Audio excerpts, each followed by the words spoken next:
Hi, we're the Repeatables and this is our video on the flood defence of Thomond Village, a student accommodation village serving the University of Limerick.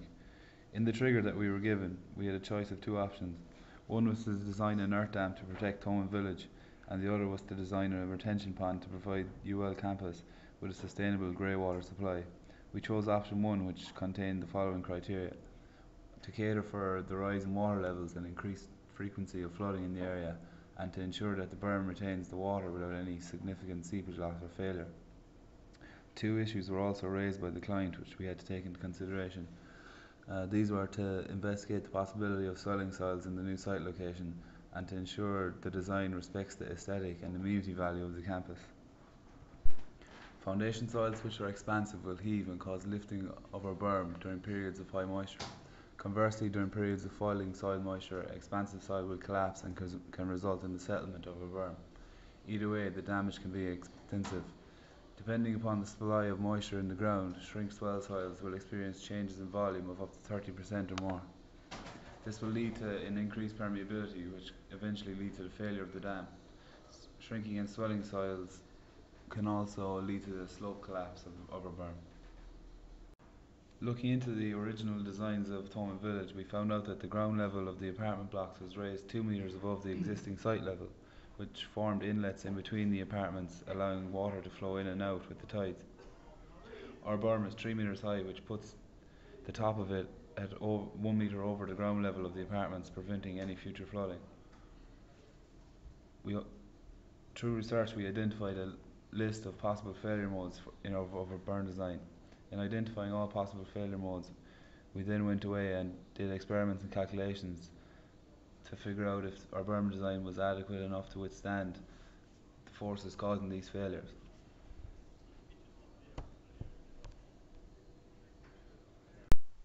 We carried out a site investigation to determine the suitability of our borough site for our proposed project and to attain ground data that allow us to permit a design for our berm. This involved digging a trial pit and using a trial pit log to describe the different stratas. We described them under moisture, colour, content, other features, origin, structure, soil type and water table present. We first came across the topsoil, which was a brown sandy soil and contained many roots. Digging further down we got to the subsoil. This was darker in colour, contained organic matter and was slightly alluvial because it's a floodplain to the River Shannon and there was a stream flowing close by. We then got to the dark clay. This can be shaped and moulded in hand. At this level the soil became unstable and the sides of the pit began to collapse. There was also the water table present at this strata.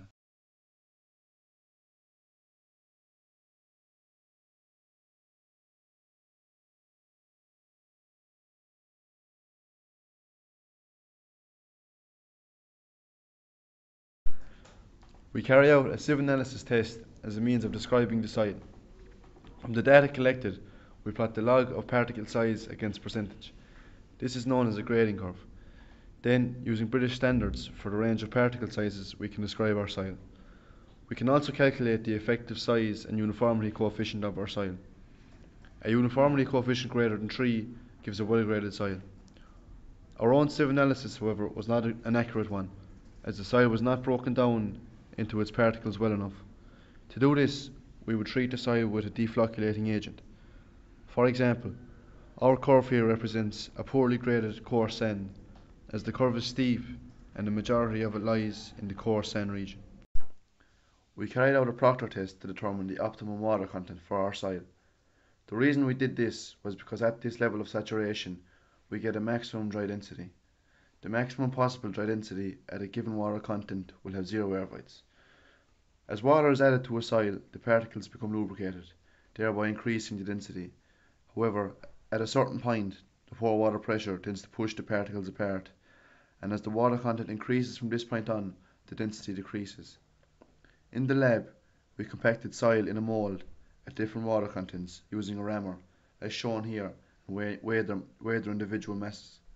This allowed us to plot a curve showing how the dry density changes with increasing water content. This gave us an optimum water content of 24.5% and a maximum dry density of 127.3 kilograms per meters cubed.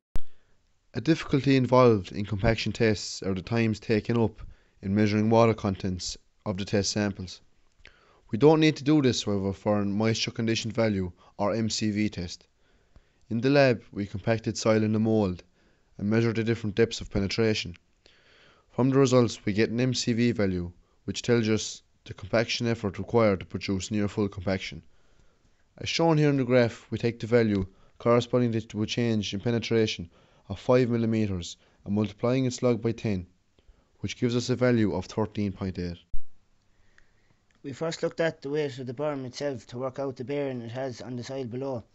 We used the results we got from the Proctor test to do this. This gave us a result of 51 kilonewtons per metre squared. We then went on to look at Q allowable, which is the bearing capacity of the soil on which the berm will be built.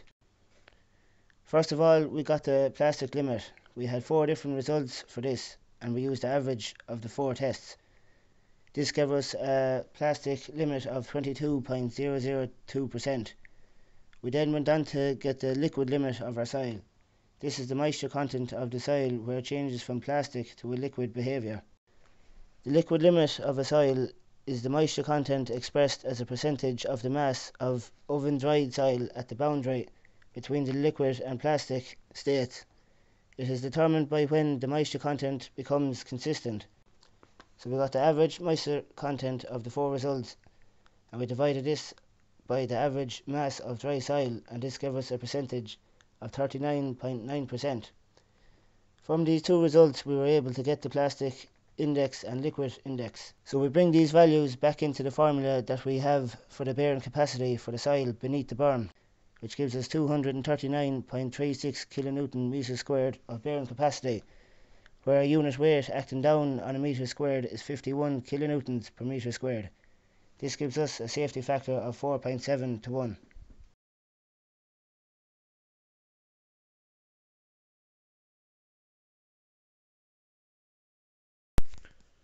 To determine the strength of our soil, we carried out a CBR, or a California Bearing Ratio test. This involved penetrating a soil sample in increments of 1/4 millimeters and recording the load needed to cause those penetrations. We then compared these results with standardized measurements and got a ratio showing the strength of soil. With every project comes risks, and this project was no different. Accidents happen on sites quite often, yet with a clear health and safety plan, the chances of accidents or injuries occurring can be lowered considerably. The health and safety plan for our site investigation trial pits consisted of protective gear. These were hard hats, steel toe cap boots, and a high-vis vest or jacket, which were essential before access to the site was allowed. As the RSA say, be safe, be seen. Safe distances. As the depth of the pit increased, the chance of the sidewalls collapsing also did, thus requiring a distance of safety away from the trial pit as well as the digger for fear of someone being hit with a swinging bucket. So after the trial pit, the next part of our project requiring a health and safety plan was our lab testing. Luckily enough, there was already a health and safety plan in place, which again consisted of protective gear, which were a lab coat to cover your clothes, goggles to be used when breaking dry soil, fire gloves to be used when retrieving hot material from the oven. A similar health and safety plan to that of the site investigation could be used during the construction phase of the berm. As a walking path is located on the site currently, it is only fitting that one is located on the berm. Because of this, our team have also devised a health and safety plan for the long-term usage of the berm, which consists of a fence on the riverside to discourage people from walking on the slope, regular signs to highlight potential risks, regular life buoys and hoops for a case where someone is struggling in the water, and routine maintenance checks. This is to ensure the strength and stability of the berm are okay.